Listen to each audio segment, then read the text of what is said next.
Hello students, good morning. Welcome back to another video.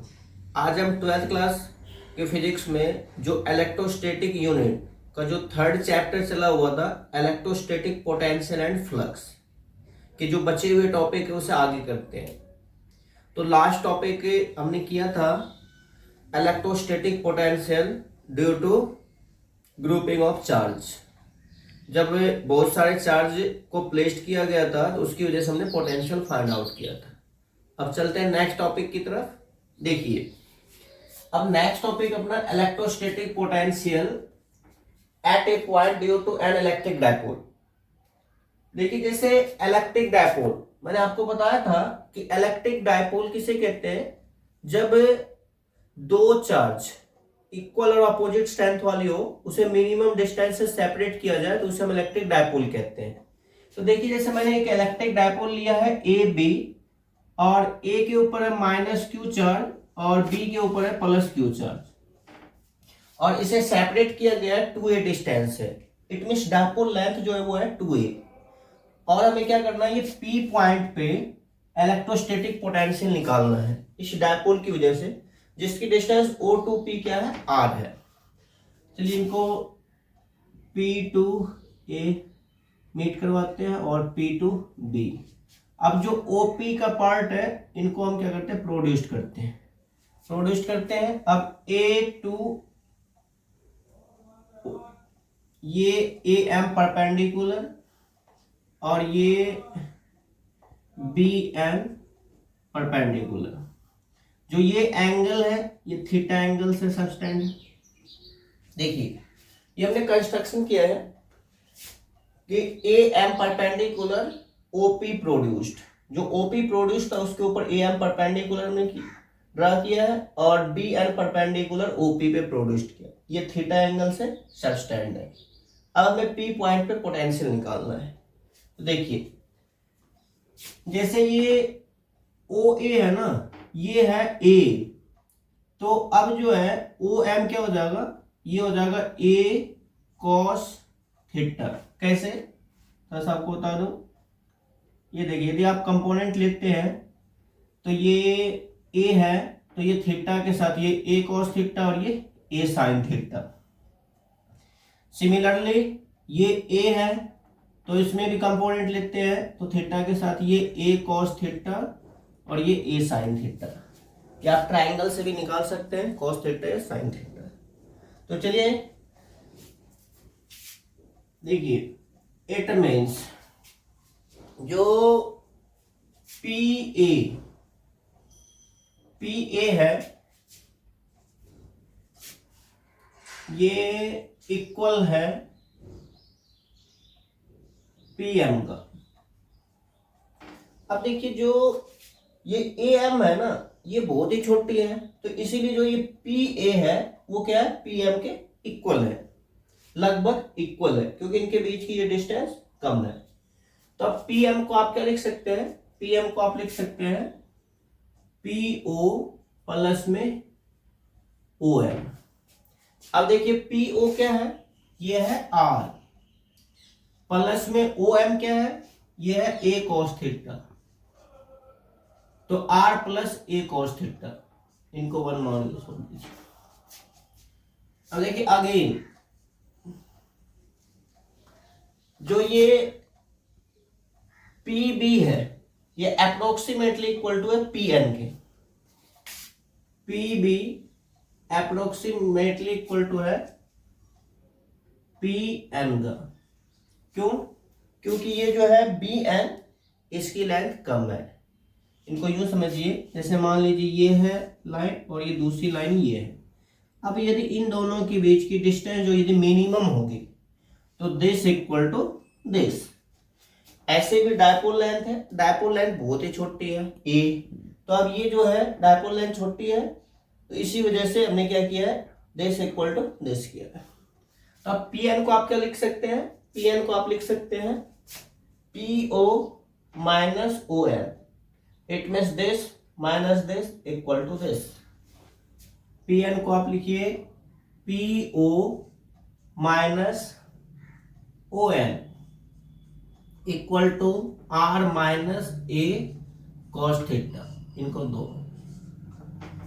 अब चलते हैं इलेक्ट्रोस्टैटिक पोटेंशियल निकालते हैं पी पॉइंट पे, एक बार माइनस क्यू चार्ज की वजह से, एक बार प्लस क्यू चार्ज की वजह से। Electrostatic potential at P point, P point पे इलेक्ट्रोस्टैटिक पोटेंशियल निकालना है due to minus Q charge, minus Q charge की वजह से। देखिए जो इलेक्ट्रोस्टैटिक पोटेंशियल है, मैंने बताया था आपको कि यदि माइनस क्यू चार्ज की वजह से निकालेंगे तो इसकी पोटेंशियल होगी माइनस, और यदि प्लस की वजह से निकालेंगे वो होगी प्लस।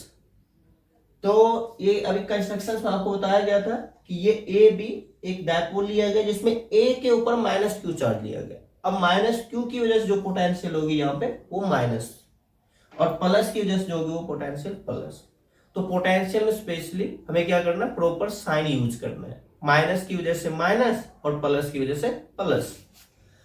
तो देखिए पोटेंशियल ये है V1, V1 equal to minus Q upon में 4 पाई एप्सिलॉन नोट।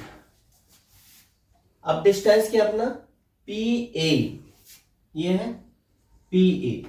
अब देखिए जो ये PA है हमने निकाल रखा R प्लस ए कॉस थीटा, तो equal to minus Q upon में 4 pi epsilon note R plus ए कॉस थीटा, ब्रैकेट में लिख सकते हैं from equation first. Equation first से हमने PA की वैल्यू यहां पे पुट अप किया। अब electrostatic potential eight P point due two plus Q charge, plus Q charge की वजह से हमें P पॉइंट पे पोटेंशियल निकालना है। तो ये पोटेंशियल है V2, तो V2 इक्वल टू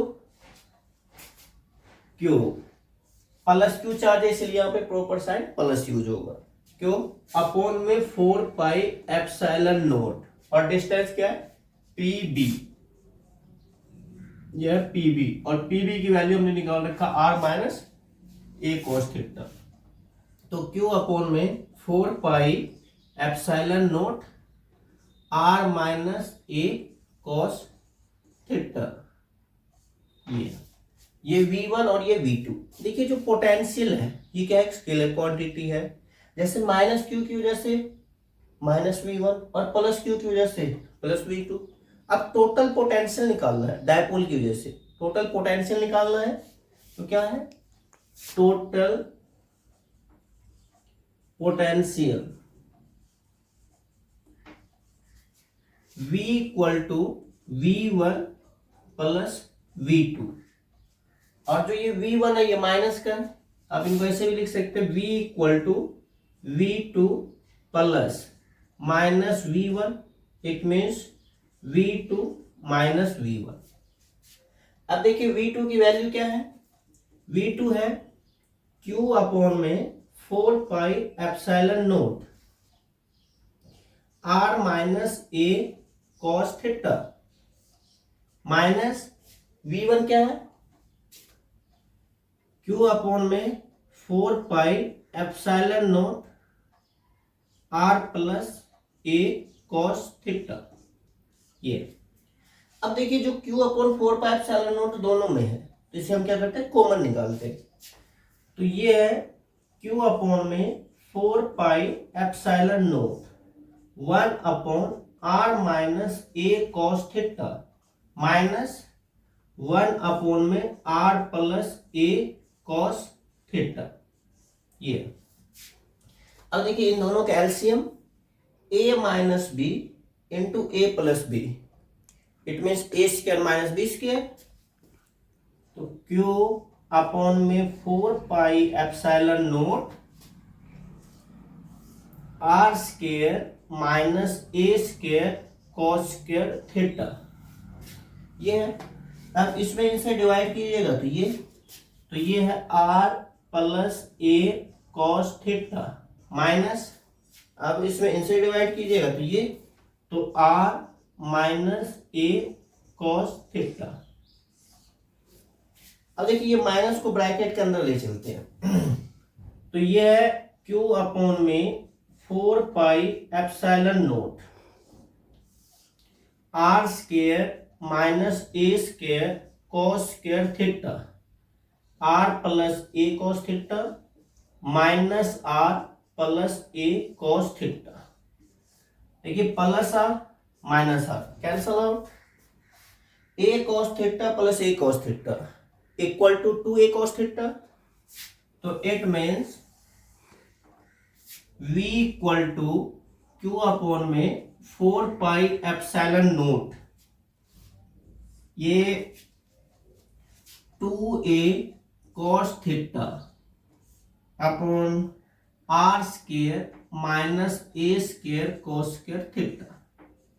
ये अब देखिए जो a square cos square theta far less than r square, so a square cos square theta neglect with respect to r square. मैंने आपको बताया था कि जब एक क्वांटिटी बहुत बड़ी हो और दूसरी क्वांटिटी बहुत छोटी हो और प्लस माइनस में हो तो छोटी क्वांटिटी को हम नेग्लेक्ट कर देते हैं विद रेस्पेक्ट टू। तो देखिए जो ये r है far greater than a, so a neglect with respect to r, ये प्लस माइनस में इसलिए से कर। तब ये v equal to q into 2a p cos theta upon 4 pi epsilon note r की स्क्वायर। तो ये पोटेंशियल का ये फॉर्मूला होगा डायपोल की वजह से p cos थीटा अपॉन में 4 pi epsilon note r square. अब इसको ऐसे भी कर सकते हैं p cos theta into r upon में 4 pi epsilon note r square into में r, क्या किया हमने r से मल्टीप्लाई कर दिया और डिवाइड कर दिया। तो अब देखिए जो cos थीटा है इनको आप ऐसे लिख सकते हैं p डॉट r अपॉन में 4 पाई एप्सिलॉन नोट r की cube, a dot b, a b cos theta, जो p r cos थीटा था इसको मैंने लिख लिया p डॉट r। इससे ये है पोटेंशियल एक स्केलर क्वांटिटी है इसलिए ये डॉट प्रोडक्ट को ओबे करती है। इसमें आप स्पेशल केस जो कर सकते हैं, special case theta equal to 0 degree, यदि थीटा 0 डिग्री लेते हैं तो v equal to p cos 0 upon में 4 पाई एप्सिलॉन नोट r की स्क्वायर, और cos 0 क्या है 1, तो इट मीन्स p अपॉन में 4 पाई एप्सिलॉन नोट r की स्क्वायर। और थीटा इक्वल टू 180 डिग्री करते हैं तो v equal to p cos 180 upon में 4 pi epsilon note r square. cos 180 minus 1, तो ये है माइनस p अपॉन में 4 pi epsilon note r square.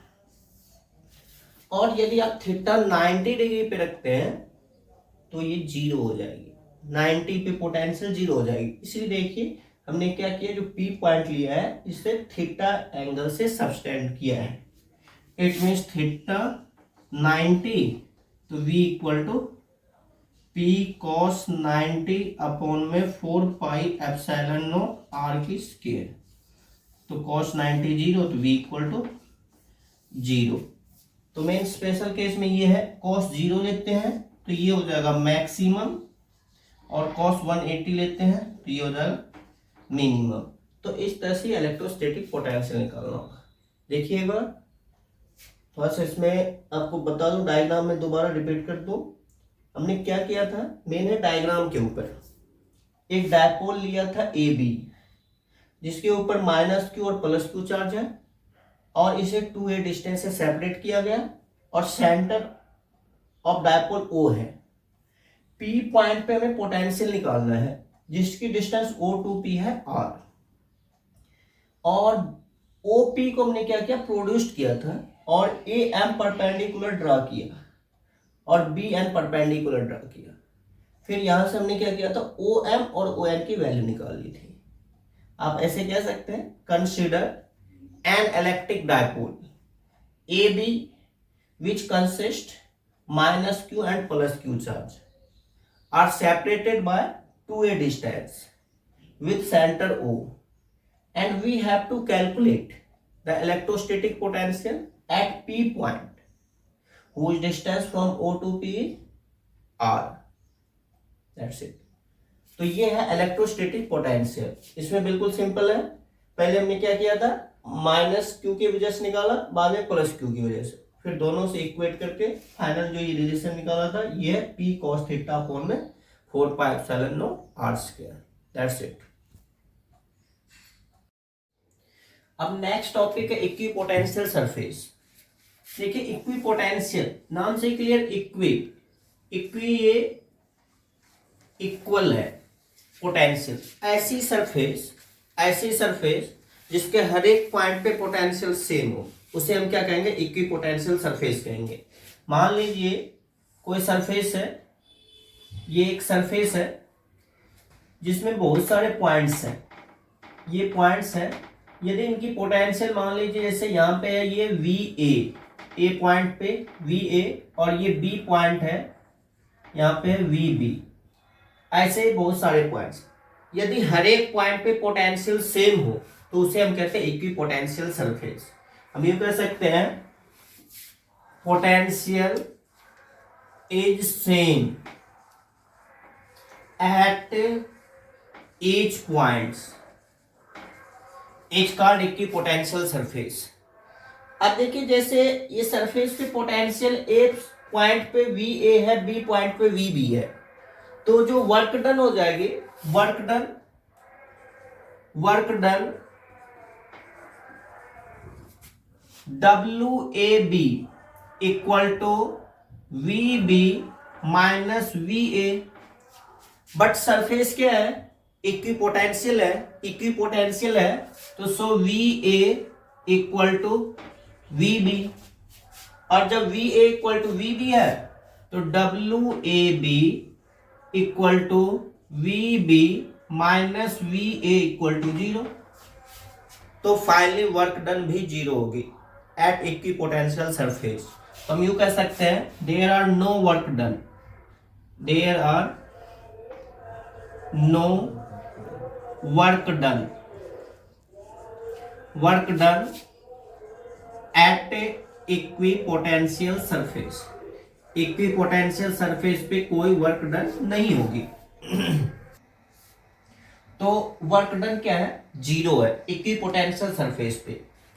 इसी पे मान लीजिए if small displacement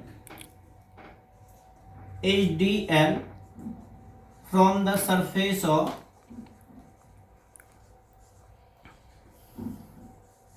equipotential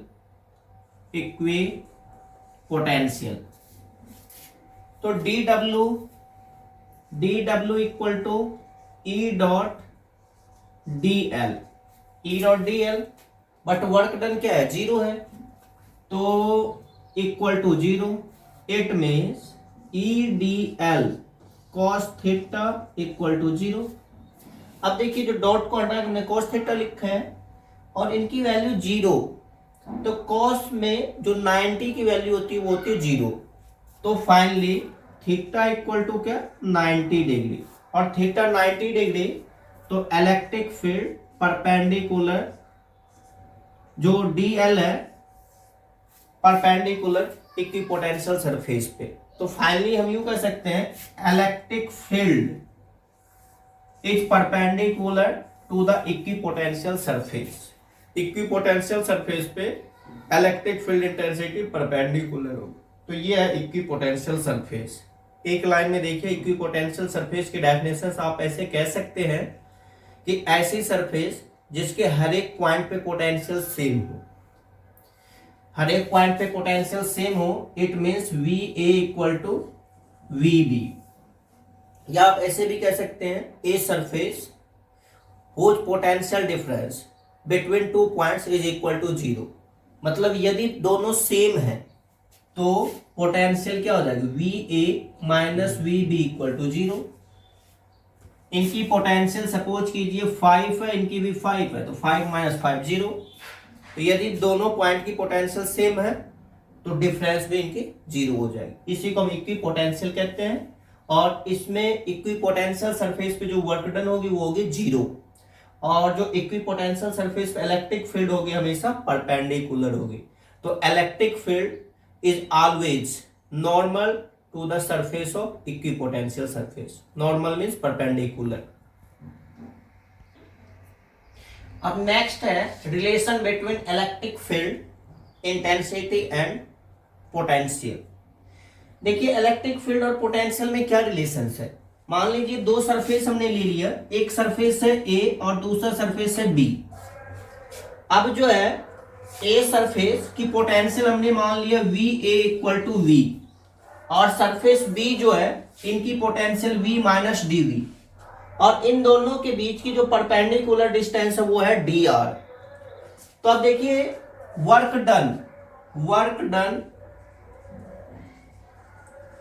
done W B A equal to क्या, माइनस ई डी आर।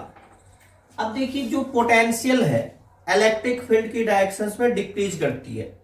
जिस डायरेक्शन में इलेक्ट्रिक फील्ड चल रही है उस डायरेक्शन में पोटेंशियल हमेशा डिक्रीज करती है। तो obviously D W it means W B A equal to minus E D R. अब जो है सरफेस ए की पोटेंशियल हमने मान लिया V, it mean potential of surface A equal to V A equal to V, और B की हमने मान लिया V B equal to V minus D V. तो अब क्या, W B A equal to V A minus V B, और V A क्या है वी, माइनस वी बी क्या है वी माइनस डी वी। तो इनको आप ऐसे लिख सकते हैं v minus v plus dv, ये कैंसल आउट। तो W B A equal to dv, इनको इक्वेशन मान लीजिए 1 और इनको इक्वेशन मान लीजिए 2। तो from equation first and second, first और सेकेंड से हम क्या लिख सकते हैं, this equal to this, it means dv equal to minus E D R. तो E equal to minus D V upon में डी आर। देखिए जो ये माइनस है ये क्या है, डिक्रीजिंग पोटेंशियल। ये क्या है, डिक्रीजिंग पोटेंशियल। हम यूं कह सकते हैं potential are continuously decrease in directions of electric field. तो रिलेशंस हो गया E equal to minus D V upon D R. देखिए इसे हम बोलते हैं पोटेंशियल ग्रेडियंट भी बोलते हैं, पोटेंशियल ग्रेडियंट। मैंने आपको बताया था कि जब किसी भी टर्म्स को यदि आप लेंथ से डिवाइड करते हैं तो उसे हम ग्रेडियंट बोलते हैं। तो ये पोटेंशियल को डी आर से डिवाइड किया गया तो इसे हम पोटेंशियल ग्रेडियंट भी कहते हैं। एक सिंपल रिलेशन इसी को आप इस तरह से भी कर सकते हैं, एक लाइन में, ज्यादा नहीं तो देखिए सिंपली we know that, हम जानते हैं electric field E equal to Q upon में 4 pi epsilon naught R square. Electric field का ये फॉर्मूला है Q अपॉन में 4 pi epsilon naught R square, और potential V equal to Q upon में 4 पाई एप्सिलॉन नॉट आर। इसे equation 1 और इसे इक्वेशन 2। तो फ्रॉम इक्वेशन फर्स्ट में आप ऐसे लिख सकते हैं E equal to Q upon में 4 pi epsilon naught R into 1 upon R. जो ये आर स्क्वायर था उसे मैंने लिख दिया आर इंटू आर। अब जो Q upon 4 pi epsilon naught R है ये from equation 2, from equation two E equal to V into 1/r। It means E equal to V by R. ये हो गया। अब स्मॉल के लिए अगर निकालते हैं तो सीधा E equal to D V upon में डी आर। और जो पोटेंशियल होती है इलेक्ट्रिक फील्ड के डायरेक्शंस में डिक्रीज करती है तो यहाँ पे माइनस, तो E equal to minus D V upon में डी आर। तो ये रिलेशन है इलेक्ट्रिक फील्ड एंड पोटेंशियल। अब नेक्स्ट है electrostatic potential energy of a system of 2 point charge. पहले देखिए इलेक्ट्रोस्टैटिक पोटेंशियल एनर्जी हम किसे कहते हैं। ये जो पोटेंशियल एनर्जी है ये क्या है, स्टोरेज एनर्जी होती है। तो अब कह रहा है कि यदि हम किसी भी चार्ज को इन्फिनिटी से पर्टिकुलर पॉइंट तक लाते हैं तो इसके द्वारा जो वर्क डन होगी और इसमें जो एनर्जी यूज होगी इसी को हम कहते हैं पोटेंशियल एनर्जी। इट मीन्स जो पोटेंशियल एनर्जी है ये चार्ज को इन्फिनिटी से पर्टिकुलर पॉइंट तक लाया गया है और इनके द्वारा जो वर्क डन होगी उसमें जो एनर्जी यूज हो रही है उसे हम कहते हैं पोटेंशियल एनर्जी। अब देखिए 2 पॉइंट चार्ज है, इनकी वजह से हमें क्या करनी है, पोटेंशियल एनर्जी फाइंड आउट करनी है, फॉर्मूला डिराइव करना है।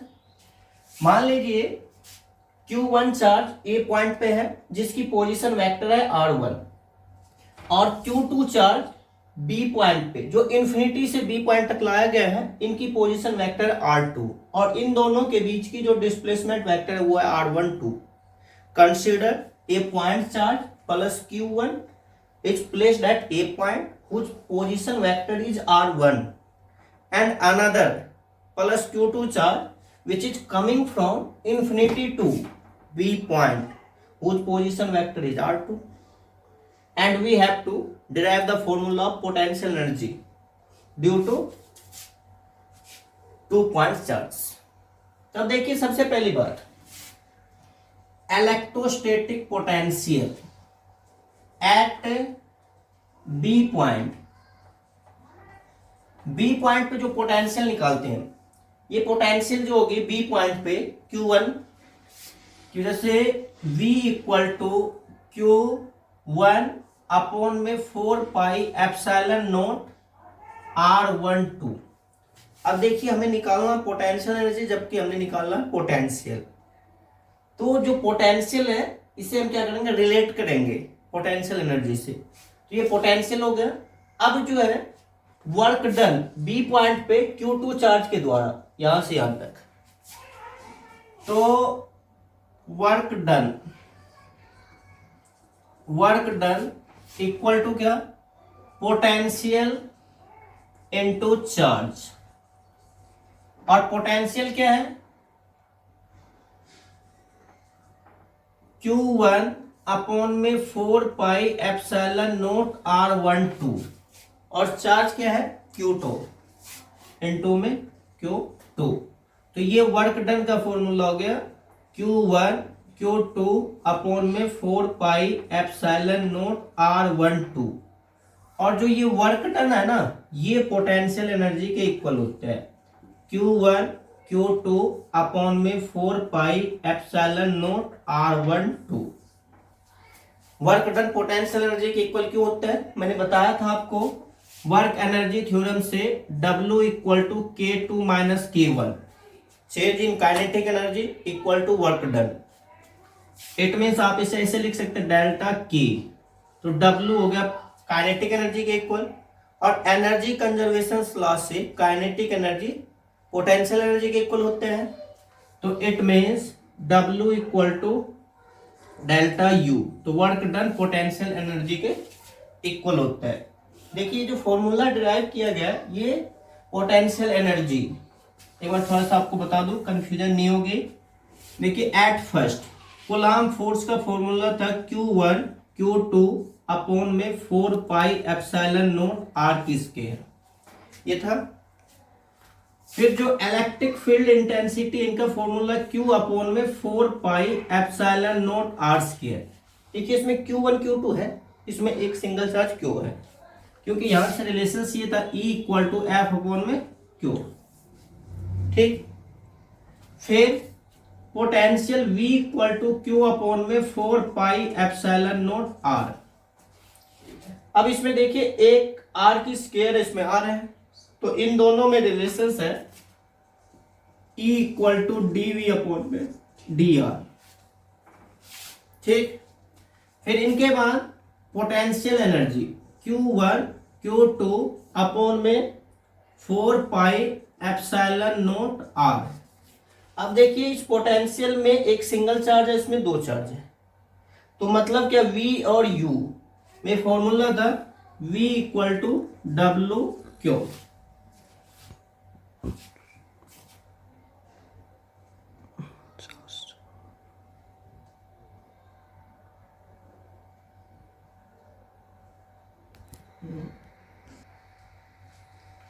V equal to W upon Q, it means W equal to हो गया V क्यू, और जो वर्क डन है वो पोटेंशियल एनर्जी के इक्वल है।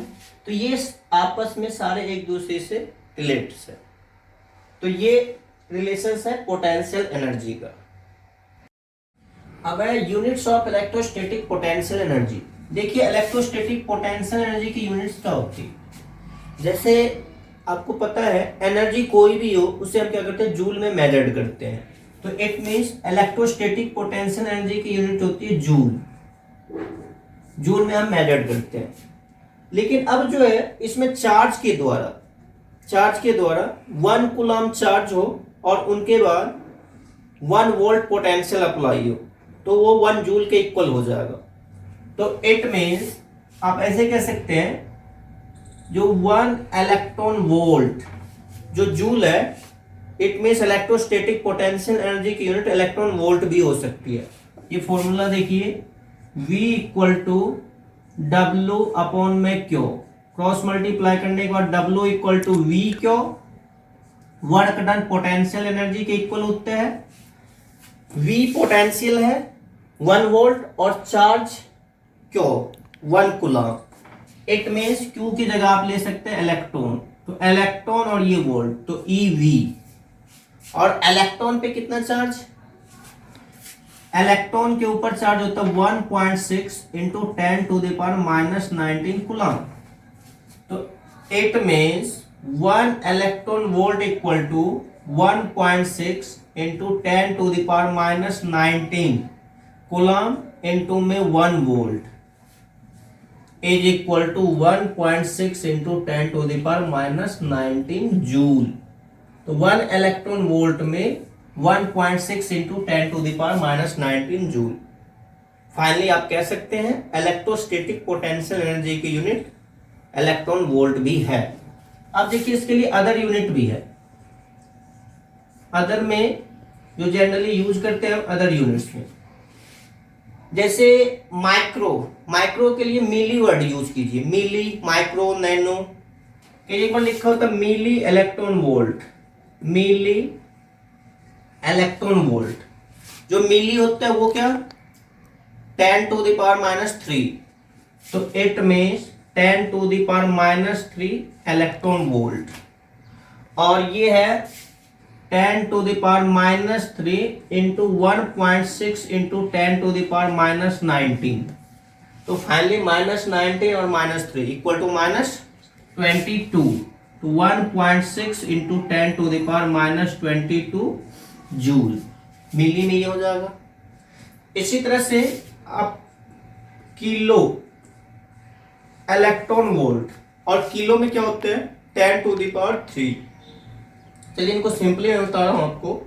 जैसे आपने देखा होगा कि जैसे मोबाइल फोन में हम क्या करते हैं, रिचार्ज करवाते हैं, उसमें जो नेट की जो नेट पैक होती है वो KB, MB, GB, TB, तो शायद पता भी होगा आपको KB 1 kilobyte equal to 1024 byte ये होता है। बट रफली हम क्या करते हैं 1000 ले लेते हैं 10 टू द पावर 3। तो यहां से 1 kilo electron volt equal to 10 to the power 3 electron volt. तो 10 to the power 3 into 1.6 into 10 to the power minus 19। Finally minus 19 और प्लस 3 16 माइनस का 1.6 into 10 to the power minus 16 joule. KB के बाद क्या MB, MB में क्या होता है 10 to the power 6 million, 1 million electron volt, 10 to the power 6 electron volt.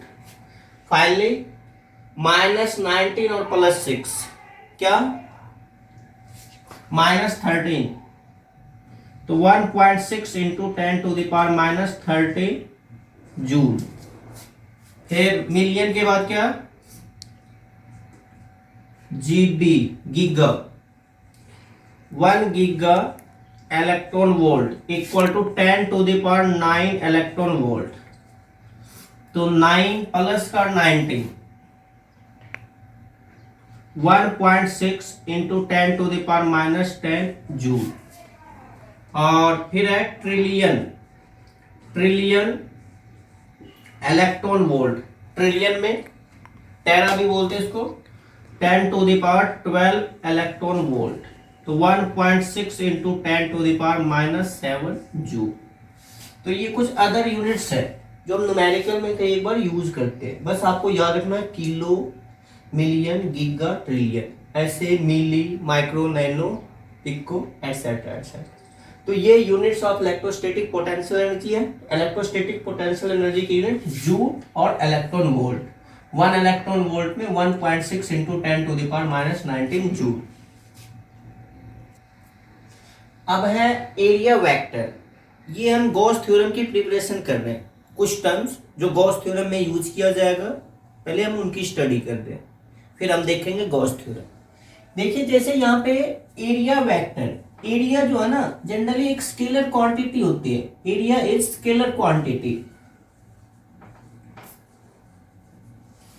फिर आप सोच रहे होंगे कि जब ये स्केलर है तो मैंने वेक्टर क्यों कहा। देखिए ऐसे ये स्केलर होती है, लेकिन कुछ टर्म्स में जैसे हम गॉस थ्योरम की प्रिपरेशन करेंगे, इलेक्ट्रिक फील्ड इंटेंसिटी की केस में इसे वेक्टर के टर्म मान के चलेंगे। इट मींस जो एरिया वेक्टर होगी ये इलेक्ट्रिक फील्ड की डायरेक्शंस के अकॉर्डिंग इनकी हम स्टडी करेंगे। तो एरिया को एज्यूम करेंगे, कुछ टर्म्स में हम इसको वेक्टर मान के चलते हैं। वैसे ये स्केलर क्वांटिटी होती है। मान लीजिए एक सरफेस है, इस सरफेस पे जैसे ये एरिया है जिसकी मैग्नीट्यूड ये डेल्टा एस है, और ये है यूनिट वेक्टर एन। तो delta S equal to N delta S. तो एरिया वेक्टर के लिए आप ऐसे लिख सकते हैं, area vector delta S. S क्या है, एरिया है, स्मॉल एलिमेंट के लिए है, एरिया वेक्टर हो गया। और एन क्या है, एन है यूनिट वेक्टर, और डेल्टा एस है मैग्नीट्यूड को शो करता है। तो एरिया वेक्टर के रूप में यूज करेंगे, और जो है इलेक्ट्रिक फील्ड की डायरेक्शंस के टर्म में इनकी स्टडी करेंगे। ये है एरिया वेक्टर। अब देखिए इलेक्ट्रिक फ्लक्स।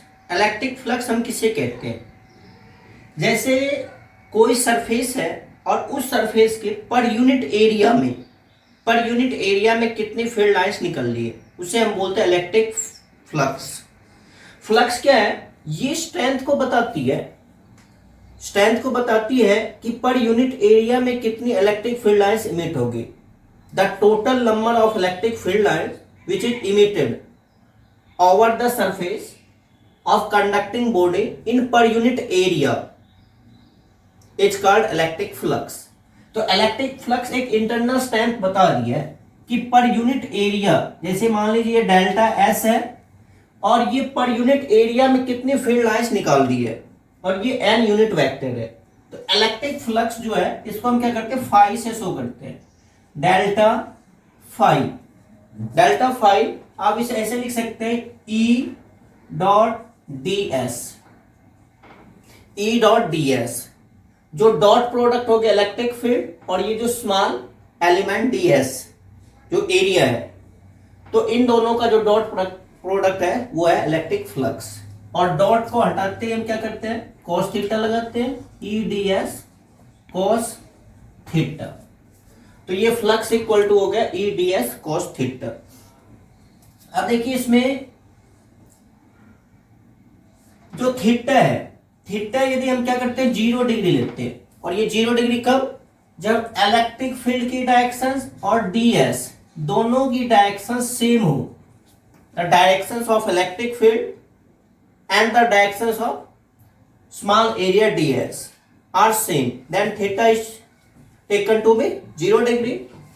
तो delta phi equal to E D S cos 0, और कॉस 0 क्या हो गया 1, तो ये है E D S delta phi.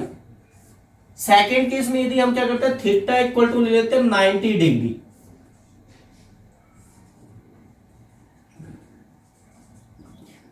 Degree. तो delta phi equal to E D S cos 90, और कॉस 90 0, तो delta phi is also equal to 0. और यदि theta equal to 180 degree, directions opposite होगी दोनों की, तो एंगल 180 डिग्री, और delta phi equal to E D S cos 180, और कॉस 180 -1, तो ई डी एस. ये है. तो फाइनली आप ऐसे कह सकते हैं इलेक्ट्रिक फ्लक्स में B positive, 0 and negative when theta is taken to be 0 degree, 90 degree and 180 degree respectively. ये 0 भी हो सकता है, पॉजिटिव भी हो सकता है और नेगेटिव भी हो सकता है. तो ये इलेक्ट्रिक फ्लक्स की केस हो जाएगी. अब देखिए जो इलेक्ट्रिक फ्लक्स है, जैसे आपने यहाँ देखा ये डॉट प्रोडक्ट को भी कर दिया. जो भी डॉट प्रोडक्ट को भी करती है उसे हम बोलते हैं scalar. It means dot product is also known as scalar product. तो इलेक्ट्रिक फ्लक्स जो है ये क्या है, स्केलर क्वांटिटी है. स्केलर क्वांटिटी है. इसकी यूनिट यदि लिखना चाहते हैं आप, तो यूनिट के लिए क्या, electric field newton coulomb inverse equal to F upon में क्यों, और जो डी एस है एरिया के लिए है मीटर की स्क्वायर, तो न्यूटन कूलम्ब इनवर्स मीटर की स्क्वायर. या आप ऐसे भी लिख सकते हैं newton metre coulomb inverse metre, और न्यूटन मीटर होता है जूल, तो ये जूल मीटर कूलम्ब इनवर्स ये हो गया. यदि इनको हम खोलते हैं, न्यूटन को kilogram metre second inverse square, coulomb ampere inverse second inverse metre की स्क्वायर, तो फाइनली किलोग्राम मीटर की क्यूब सेकेंड -3 एम्पियर -1. यहीं से डायमेंशन आप लिख सकते हैं एम एल की 3, टी की -3, ए की -1. तो ये है इलेक्ट्रिक फ्लक्स.